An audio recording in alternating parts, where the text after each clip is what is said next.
Hello everybody, my name is Jagiero and welcome back to episode 76 of Jagiland. On the last episode, I victoriously conquered this woodland mansion here and then boldly proclaimed that I would revamp it. And since then, I've basically been crying because... Okay, why? Why? Have you seen the size of this thing? Like, why would I decide to revamp? Oh, this whole thing. This is going to be a nightmare. This is actually going to be a complete nightmare. I've been working on designs, and not all of them have been very successful. In fact, most of them really haven't been very successful at all. But it's okay. It's fine. It's fine. I will work through them, and I have enough just to get started in today's episode anyway, and I have a little bit of a story to tell you guys that you might be interested in, so that should be able to pass the time a little bit quicker. What I've done over here, though, as you may have noticed, I've done a bit of terraforming. I've flattened the area because I actually want to build in this little bit of area here, and this like hill just came across all the way across there and cut off the corner, which was frustrating. So I had to move that over there, and you know, it looks okay. It looks fairly. It doesn't look very natural, no, but I'll fix it at some point. As you can see, I've just started gathering a few things over here. For instance, some brown sheep, because I want to use brown carpets. I think are going to be quite useful. I have some brown terracotta and a whole bunch of, a mixture of spruce and dark oak. And what else do I have? A load of stone. Oh yeah, the glass. I'm cooking up some glass because I'm going to need quite a bit of glass. Over here, I've just set up a sort of tree farm. I've actually been hard at work, obviously, already, because I'm going to need a lot of blocks. But I kind of forgot while preparing this. I need to take most of this down. Yeah, that's going to take a long time, and also it's going to actually get me a lot of the blocks that I need anyway. Let me just show you the sort of color palette I'll be working with. I guess you guys can tell. Anyway, spruce and do I have dark oak? I do have dark oak fences. Okay, so. A lot of the structure will use the dark oak planks because, you know, it is a woodland mansion and I want to stick to something of the same sort of palette, so that's got to be included, basically. And then we're also going to use some of this brown terracotta, and this is going to be used kind of behind that. So this will like overlap it, and you won't see like full blocks of this in general. You will in some places, but in general there'll be something hiding it. For instance, maybe the dark oak fences. And then for like pillar sections, I'm going to use spruce. Now I obviously could have used the dark oak again, like has been used here, but the spruce, it just adds a little extra contrast, and it goes quite well with the dark oak planks anyway. So. Like, the dark oak logs have this kind of grey tinge to it, whereas this have more of a red tinge to it, coming from the person who is colourblind, I know, but to me, that's how it works anyway. So yeah, sticking to this sort of reddy brown, and also I should probably got this stone as well. It's going to have lots of stone around the place as well. I'm not going to try and spam a cobblestone like they've done. I'm going to try and make it look a little more detailed. I might as well leave that there. But first, what, like I said, I needed to do is I need to take this whole thing down. Since I've actually only worked on the sort of front section, I guess actually I can get away with just taking down the front bit and then a little bit extra. Oh, that sounded weird. I forgot. I don't know which way it is. I'm lost already. Okay, so over here, I've set up a little thing. I don't know if this is going to work. I really don't. Let me just scratch my nose. Thank you very much. So in here, we have two vindicators, and it sounds like there's a zombie somewhere as well. And down there, I had the slime blocks placed. I had this going down to there originally, then I moved it to give it more space, so I should probably move the slime blocks, really. I'm just going to test it. I think the slime blocks were there so that they wouldn't get hurt when they fall off the track, but I think they'll be okay anyway. In theory. Okay, well, let's give this a try. So hopefully, I'm hoping, if I break that block there, he should fall down roughly where that minecart is, and if I press this, the minecart should go along and then just take him down into this sort of basement area. Essentially, what I want to do is I want to get these vindicators down into this basement area so that I can just keep them out of the way while I'm working. Yeah. Do I have some extra things on me? Yeah, okay, so let's just try this. Okay. Oh. He went down himself anyway. That suits me. That's perfectly fine. Since he's named, obviously, he won't despawn. He looks angry. Hi. So if I get rid of that, and let me just get this. I hope that zombie isn't coming for me. He sounds far away. It should be okay. Like so, and then that there. And I have the button set up. Okay. Most of the other guys are kind of further away, so I won't need to move them just yet. He says. Okay. Damn it. Oh, there was no minecart there, you idiot. Sometimes my brain, I really worry about myself. It must be old age. Can I just...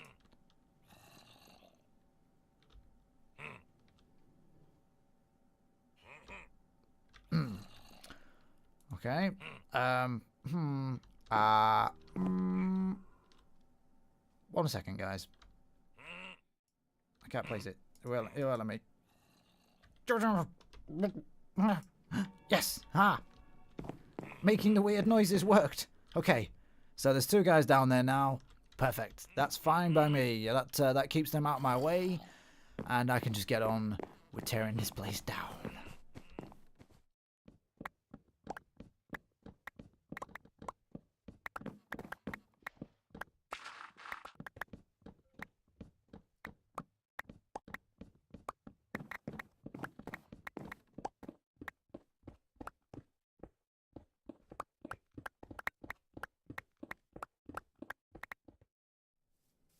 Okay, so this is what the mansion looks like without its face on it.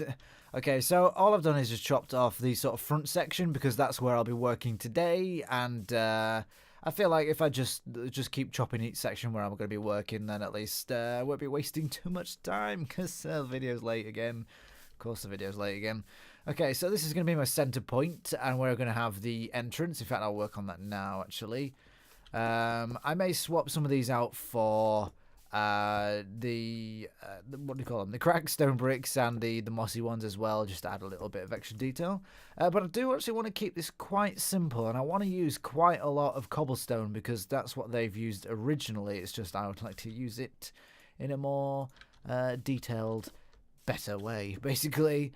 I think that'll be what's best for business today. Okay, so this is going to be the entrance. It's going to be quite modest, really, just a small porchway. And then we're going to have a couple of windows here, and then the build is going to come out from this point here, probably out to about here. And that'll be the same on the other side as well. So I have like a sort of bay window, and then it's going to come up to about here. So, you know, I'm not shying away from the size of the build. It's going to be the same as the mansion, essentially. Although, having said that, it's quite long, so I might have to maybe shorten it slightly, probably. As you can see, I've left some of the I've left most of the illagers not flying around, just captured around the place, but that's okay. That's fine. I wanted to not use the word "fine" there, but it's okay. It's fine. I really have to stop using the word "fine." Like, people are like taking the mick out of me for doing it now, so I've just got to stop. I've just got to stop. Okay, so I mentioned that I would like to tell you guys a little story, and I'm going to make sure it's a little story because actually, I'm going to confess, I've attempted to record this video already, and I was telling this story, and honestly, it just overran so long that I had to start again. Plus, I've actually changed some details of the build anyway, so that it worked out in the end. But still, I posted a tweet. If you're not following me on Twitter, twitter.com/Jagiero. And if you're not following me on Twitter, why are you not following me on Twitter? Follow me on Twitter, okay? So I posted a tweet at the end of last month about a wrestler called Daniel Bryan. So this is going to be the story about that. So just a little sort of a little extra background info on that particular tweet. And don't worry, it's actually going to be about the guy rather than the actual sort of wrestling wrestling part of his life. Well, no, okay, it's going to be about this wrestling part of his life, but you don't necessarily need to know anything about wrestling to appreciate this story, okay? So don't worry, don't run away, okay? Don't run away, it's fine. It's fine. Okay, so Daniel Bryan is not your typical WWE wrestler, and at this point I'm going to really butcher saying the words WWE or the letters. He's not a typical wrestler because he, you know, when you think of wrestlers, you think of John Cena and The Rock and, I don't know, Randy Orton. Oh, by the way, these are going to be flower boxes in front of the windows, by the way. I think I'm going to use the two tall flowers, because I don't use them often enough, and I think that would be that'd be quite nice, because it'll make it look a little more overgrown kind of thing. And then in front of that, we're going to have some sort of pattern in this wall section. Okay, yeah, so you think of like The Rock and John Cena and Randy Orton, these tall, muscular, good-looking guys, and Daniel Bryan is kind of 5'8". He's probably around 200 pounds, and he's been affectionately described as a goat face, I think was the words they used, and honestly, it's pretty accurate. It probably is. Typically, he sports long, kind of unstyled hair and a big grizzly beard. He kind of looks like a family friend from Duck Dynasty, is how I would describe it. I've never actually watched that show, but I've seen the people in it, and they look like very interesting people. Okay, so that's the wrong way around. Okay, so Daniel Bryan, he made his name initially on the independent wrestling scene for companies like PWG, I think he worked for PWG, and definitely Ring of Honor. He was one of the sort of founding wrestlers of Ring of Honor, and he quickly grew a reputation for putting on the most like technical and hard hitting and also entertaining matches in the world, actually. At one point, he was known as the best technical wrestler in the world. I don't know if that's true still. Maybe he can get the chance to regain that title. I don't know. Maybe there's a guy called Zack Sabre Jr. who's sort of the new Daniel Bryan, or Bryan Danielson is his actual name is, but they call him Daniel Bryan. Anyway, without trying to go into too much details, because I don't want it to go too long again, I'm just going to show you guys. This is the sort of just the design I'm working on for the windows. I need a flat. Where are they? Slab. Right there. And then behind that, I'm going to use that.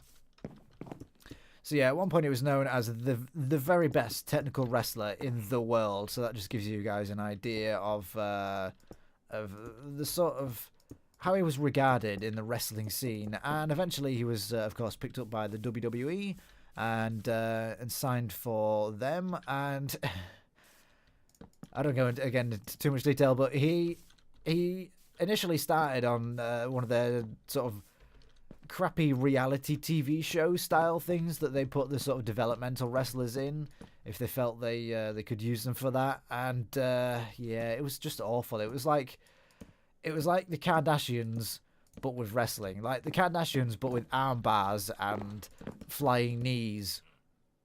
So pretty much exactly like the Kardashians, actually, yeah. And you know, just his fans from the independent scene were absolutely livid about, you know, the fact that he was like one of the best technical wrestlers in the world, and he's doing like, well, okay, so one example was he did a story with the Bella twins where they heard him say that he was a vegan, which he actually is. He's a vegan, he's an environmentalist, and he's an advocate of like green living and clean living and all this kind of stuff. They heard him say that he's a vegan, and they thought they heard him say that he's a virgin. And so they decided, in story, obviously, that they would have a bet to see who could sleep with him first. Best technical wrestler in the world, and he's being put into those kind of stories, like, just really just embarrassing. And his fans were absolutely livid, like I said, and they made their voices heard. And they had a lot of sympathy for him because, he's obviously made it to the sort of big times in wrestling, and then the big time in wrestling, and then he's doing that kind of crappy, horrible reality TV story.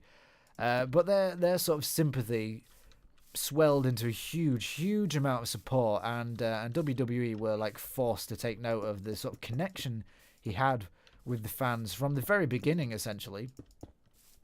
And they put him on a TV show where they made out that like he was a rookie. And they gave him one of their wrestlers as like a mentor, and they had to give him The Miz, who is not liked by very many people, and is not the best wrestler. Let's be polite. He's not the best wrestler in the world. And yeah, they put him with Daniel Bryan, and his fans hated it. Like the fact that they were calling him a rookie after being on the independent scene for 10 years, and then being put with The Miz as his pro. Just embarrassing. Well, that's a sort of sign of how the company treated him for a lot of his career, really, a lot of his career. But again, it just gave the fans more fuel to support him, and his fans were very, very vocal throughout his entire career. They really, really let the WWE know that that Daniel Bryan was their champion, even though he wasn't the champion. Okay, so all I'm going to do here is just copy what I've been doing around this area. So you have the bay sort of window-ish thing here. I don't know what this is going to turn into in the actual build. Like maybe you have like a corridor here, and then this will be a room here. Yeah, that would make sense. Yeah. Okay, but I'm going to sleep, and that guy's really annoying me. I'm going to sleep and then just finish off this section and also copy it over here, I think. I'm just finishing adding the details to the little wall that's going around the place, and this may go around the entire... no, maybe it won't go around the entire mansion, because I think it would be nice to have some extra little different details for the rest of it. I forgot to mention that in the story that Daniel Bryan ended up actually marrying one of the Bella twins that he was in that awful storyline with, so at least he got the last laugh, I guess, because, well, she's a really gorgeous woman. And she shares a lot of his sensibilities about like clean living and all this kind of thing. And they still do like a reality TV show called is it Total Bellas now? It used to be Total Divas. I don't know, something along those lines. And he's regularly in that. And they just seem like a really nice couple, just a couple of really just good people. So that's it's nice to see. But anyway, there was a feeling among the fans that the company... They knew that they could rely on Daniel Bryan to have a great match with anyone. In fact, he got like the best matches out of the likes of John Cena and those type of people that were not really well known for having great matches. And yeah, it sort of blurred the lines between reality and story in many ways, because they actually used it as a story where they're called the Authority, the sort of Triple H and Stephanie McMahon, who in storyline own the WWE, or at least, well, the Authority figures in it, I guess. And they called him like a B+ player, and they said that he'll never make it to the top and all this kind of stuff. And it really, really resonated with the fans. I don't know if I really got across the connection between Daniel Bryan and the fans. It was absolutely immense, like sort of The Rock and Steve Austin sort of levels. There's the sort of connection that he had with them. So he was a big thing, but the WWE it felt like they didn't really trust him, and they didn't want him as the face of the company, because when you're like the actual WWE champion, you do things like interviews on TV shows and like the Late Show and stuff like that. And people got the feeling that they just didn't want him to be on those kind of things. Like they didn't see him as having the right look for that kind of thing. And it made fans very angry. It made the fans very angry, and the support for him just swelled and swelled until at one point they actually took over a segment on Raw by using Daniel Bryan's "Yes" chant. That he'd actually started using it as a heel, a bad guy, sort of using it arrogantly, where he would just point to the air and just start chanting "Yes" after beating a guy. And yeah, even as a bad guy, the fans refused to boo him, and so they just took this "Yes" chant for their own and just started using it to support him. And oh, that went a bit weird. And yeah, they actually took over a segment on Raw where Triple H was in the ring and he was trying to give this promo, and the fans would just not let him speak. Essentially, they were just chanting this "Yes" and "Yes" until finally Daniel Bryan, who was in the ring, he had to just acknowledge it and just basically tell them to just let the man do his job, you know, just let him do his job. But that, like I said, I just wanted to get across the sort of connection that he had with the fans. Yeah, so they did a storyline where he was like, he was called the B+ player, and they eventually he got his redemption arc, and he won the big title at WrestleMania 30, and it's like the biggest celebration that we'd seen in WrestleMania I won't say like WrestleMania history, but for a very long time in WrestleMania, you know, because wrestling is not, it's not at the point where it used to be. It's not at like Rock and Austin kind of levels these days, but with Daniel Bryan, it felt like it was almost there. Okay, so this is just going to be the sort of porch area. Quite simple porch really, but I think it'll fit. I think it'll be okay because the details of the rest of the build should bring up the sort of level of detail that I would like. I'm just going to have like a regular door here and then a couple of windows. 1, 2 high. Yeah, let's go for the 2 high. Why not? Okay, so I've just finished off the porch area bit there and started to just add some height to the build, and I've added a few little details, as you can see, on these corners, because the original mansion, it has these sideways placed logs that stick out, so I thought, well, why not try to incorporate that a little in this build, and I think it works okay. I actually do quite like that, so that's alright. That's worked out quite nicely. On the inner side, I've just changed the floor to spruce. I was just checking this out. I think this is going to work a little bit better than the birch. I feel like the birch is just too bright, and that sort of colour doesn't really fit with the rest of the build. So we're going to try spruce, and we're probably going to have they had the carpets here originally. We're probably going to put those back.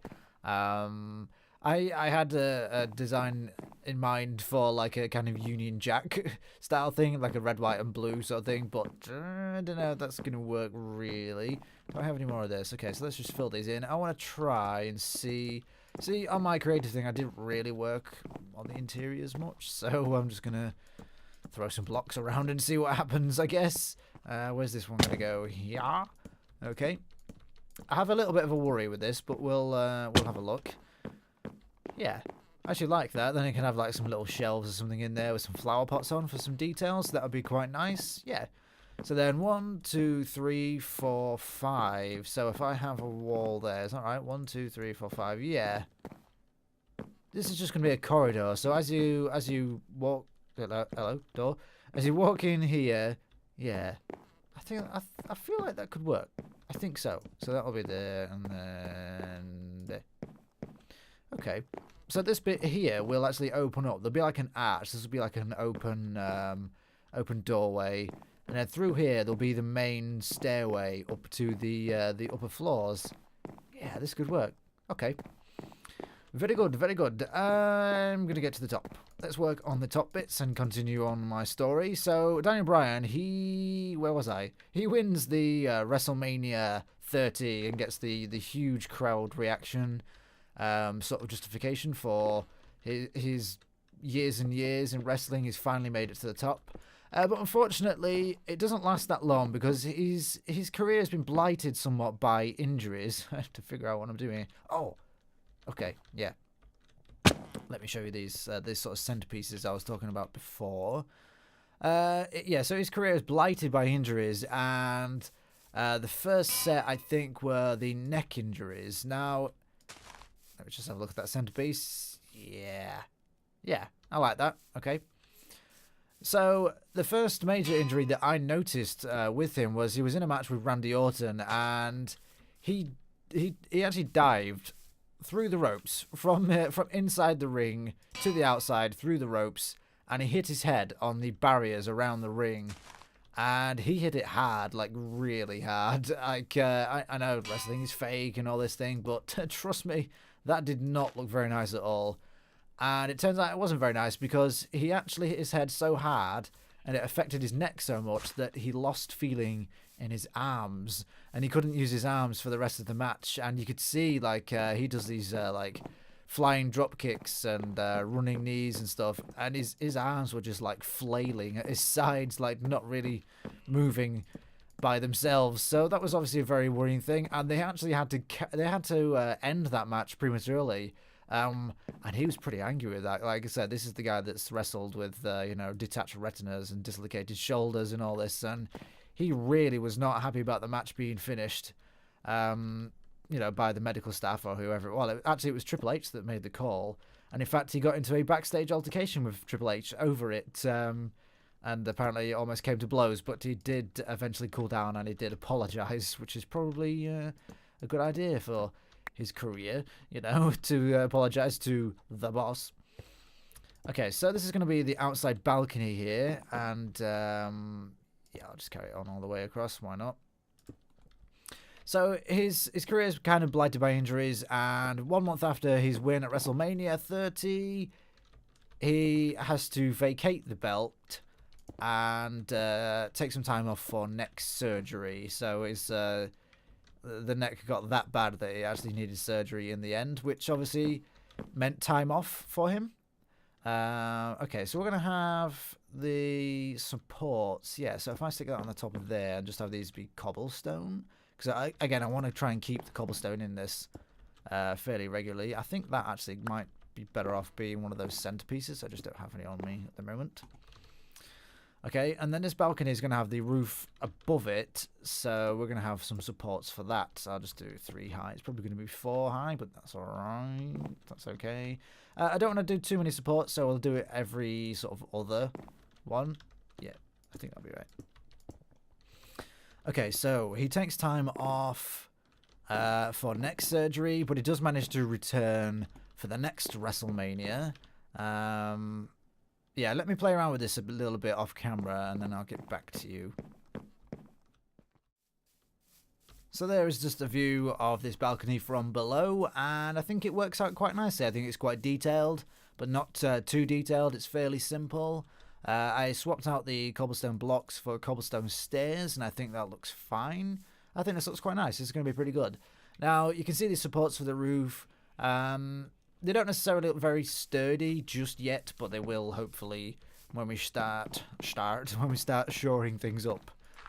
Okay, so the story continues as Daniel Bryan enters WrestleMania 31.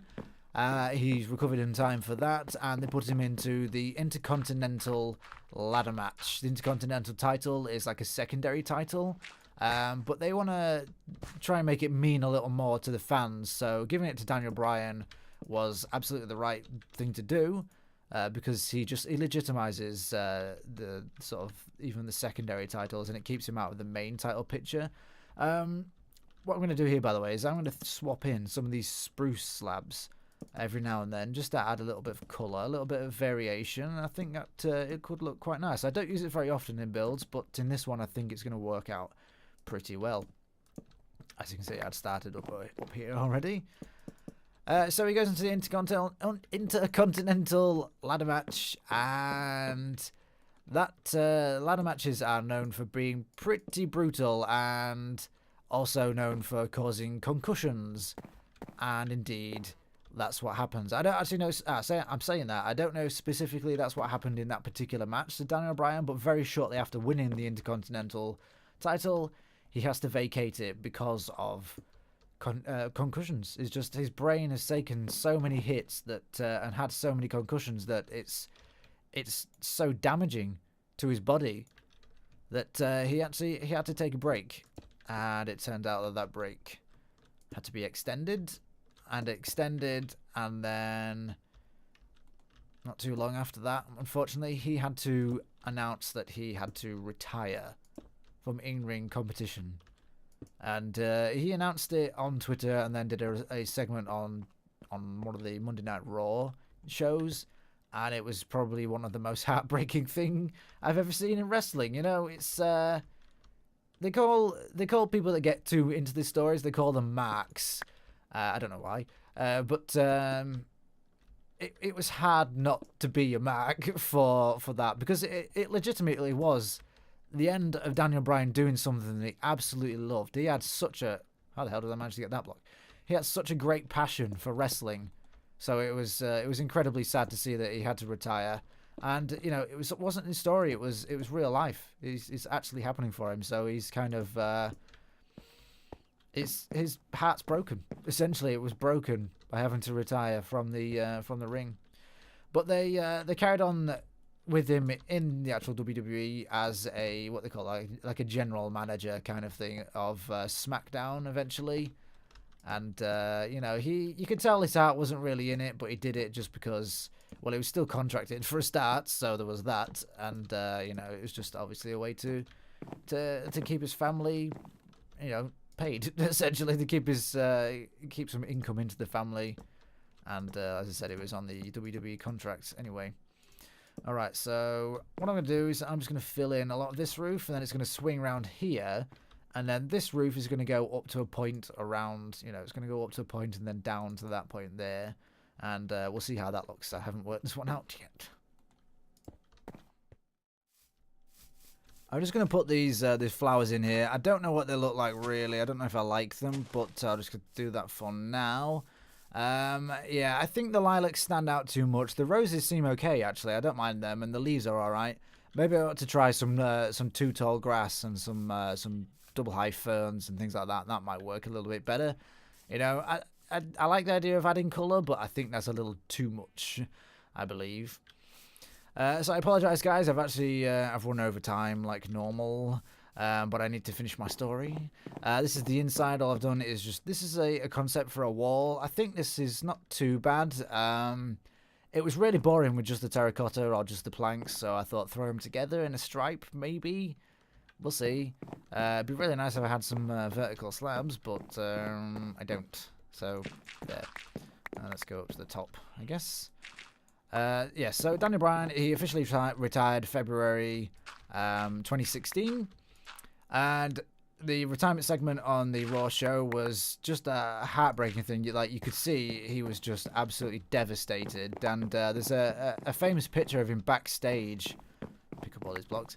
Of him backstage where he's like hunched down and in tears and his wife's consoling him. In fact, if I can find that picture, I'll put it on screen now. Okay? So you can tell how much it's affected him. This is just going to be a small room here. I don't know if I like this. I might change this to a bigger window and just one doorway. I think that might work a little bit better. But this is the balcony. So you've got two wide here and then only one wide here for a little tight space, but I don't mind that. And then go back to two wide here.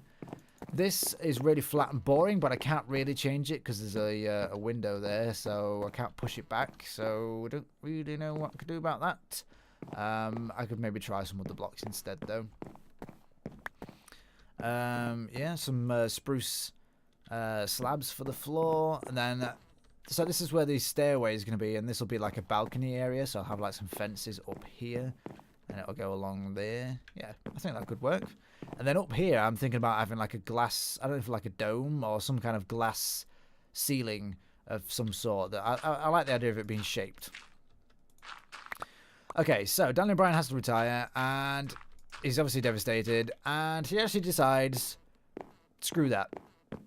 And he decides that he's going to see every medical specialist that he can find and just find a way to get back into the ring. Essentially, just find a way to get back to doing exactly what he loves, which is wrestling. As you can see, I've taken out a few notches out of these slabs in a few places, and added a few of these spruce ones. Do I have any spruce ones on me? I do. Okay, so we can do some over there, because I forgot to do over that section. Yes, so he decides to see every specialist he can, and he comes across this thing called hyperbaric oxygen chamber therapy. which is exactly as kooky as it sounds. In my brain, it's kind of like you sort of stand in this huge chamber. Well, it's not a huge chamber, it's a small chamber. Sorry, it's a very tight chamber for like 3 to 4 hours, and you just have like oxygen swirling around you, and it's supposed to get more oxygen to your brain to try and heal it. It's not proven to work, but it's a thing. You know, it's like acupuncture. It's a thing. You can get it, and it might work, maybe. He also tried acupuncture as well, and he tried like meditation, and he tried everything. He saw every specialist he could, and he did this hyperbaric oxygen chamber therapy for something like 2 years.